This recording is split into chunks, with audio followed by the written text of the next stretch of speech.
I'm Scott Ashford, the Kearney Dean of Engineering at Oregon State University and a civil engineer. Today I'm answering the public's most common questions about earthquakes. Let's shake things up. Explain the Taipei 101 tuned mass damper and its impact on earthquakes. Let's watch a video. Okay, that is super cool. Taipei 101 is one of the tallest buildings in the world, and it's got this giant ball of steel hanging from its ceiling that changes the way the building shakes. In an earthquake, buildings have a natural frequency, and what the tuned mass damper is trying to do is change that frequency, or how the building likes to shake, to make it safer in an earthquake. Something like this tuned mass damper can reduce the amount of sway a building has by 30 or 40%. Oregon State is doing a lot of work in earthquake resilience. One of our faculty members has found that titanium can be used to retrofit bridges rather than carbon fiber or steel. They found that it's stronger and use less labor for the retrofit.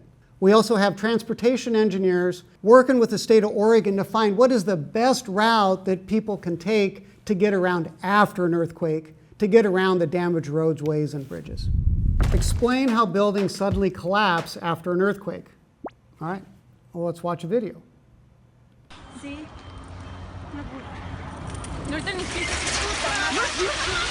In this case, what we found is that the building liked to shake at the frequency that the earthquake was shaking at. You get really strong motions, and a couple things happen. One, the motions are so large the building can't resist it. Secondly, for older buildings, they're more brittle, and when they break suddenly. That leads to collapse. And the last thing is that for a lot of older buildings in particular, a lot of times you have parking or something on the first floor, which we call a soft or weak story. And if you lose the first floor, often the whole building will collapse. A way we're making new buildings more resilient on the Oregon State campus, a great example is the PV4 Science Center, and we're using a rocking wall system to help dissipate some of that energy during the earthquake. What are some common after effects of an earthquake that people might not know about? All right, liquefaction is one. I think we have a video here, that shows liquefaction during an earthquake. Wow.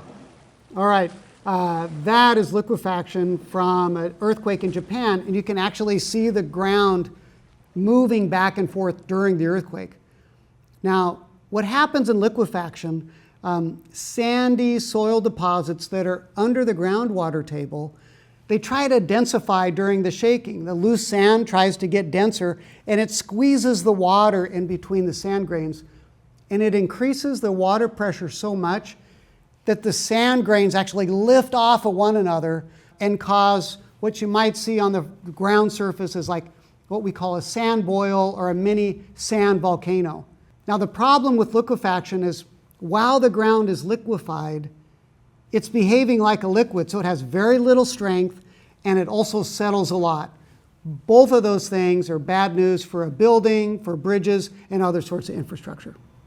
So this is an armband that I wore when we partnered with the Port and Airport Research Institute in Japan to do a full-scale liquefaction study. And we used explosives in the ground to liquefy the soil in an area about the size of 2 football fields. We got the ground to move about 2 feet, and we had instrumented pipelines and bridge foundations at the site, and we were able to learn at full scale the impact of liquefaction. So this work has continued with one of our faculty here at Oregon State University. They're working with the Port of Portland on the Portland International Airport, and they're using explosives to liquefy the ground, understand how it behaves, to help the port be more resilient when the Cascadia subduction zone strikes. Speaking of Cascadia, should people in the Pacific Northwest be worried about a catastrophic earthquake? And the answer is yes. We live in the Cascadia subduction zone. This is a subduction zone type earthquake capable of magnitude 9 events, and they happen on average about every 300 years. The last one was in 1700. My friend says that the Cascadia is about 9 months pregnant. It will be felt all across the West. It will cause significant damage to roadways, to bridges, to our infrastructure, wastewater treatment plants, drinking water facilities, power generation facilities. And in addition to all that strong shaking in a magnitude 9 event, we also have to deal with tsunami hitting the coast. I'm very proud of the work that we're doing here at Oregon State on building our tsunami resilience. We have the Hinsdale Wave Research Laboratory. It's one of the top 3 ocean and coastal engineering labs in the entire world. We have some of the best faculty anywhere working on tsunamis. And this allows us to not only do the studies and the numerical modeling, but also to do scale model tests to validate those models and understand what is going to happen to our coastal infrastructure during a tsunami. Okay, what can I do now to prepare for an earthquake? Okay, well, I've been in a big earthquake. I was in the 1989 Loma Prieta earthquake in the San Francisco area. This is my Oregon State diploma. It fell off the wall, and you might be able to see in this picture, it's kind of sitting cattywampus or on my desk. There's a chip that came out of the glass. I wasn't hurt, but my office was a disaster. And that made me think, okay, what do I got to do next time? So my advice, first, educate yourself, right? Watching this video is a great example.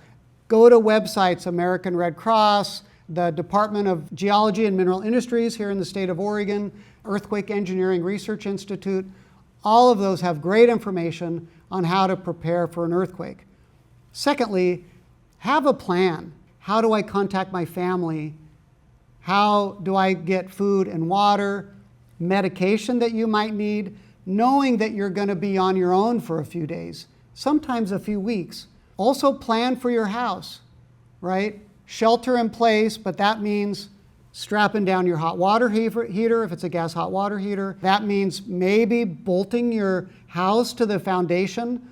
In my office, I totally should have bolted my bookcase to the wall and probably put some stoppers on these so they didn't fall off the wall and hit my desk. The last thing, support your government efforts to make your community more resilient, right? Follow what's going on in your state capital. Follow what's going on in your county, in your city, and support the efforts that improve the overall community resilience. Why is it important for engineers to study earthquakes? Earthquakes occur all over the world, and even a moderate-sized earthquake can cause a lot of damage if you're not prepared for it. Here in Oregon, we have very infrequent earthquakes, but when they happen, they're usually quite large. You can't prevent bad things from happening, but what we can do is help make your communities more resilient, right? And so engineers help people, help our infrastructure, our communities bounce back after an earthquake, right? And this is a lot of what we do here at Oregon State University, and it's really designing with natural disasters in mind. Oregon State Engineering is doing a lot of work in helping communities become more resilient to natural disasters. Check out the links below to learn more, and thanks for watching.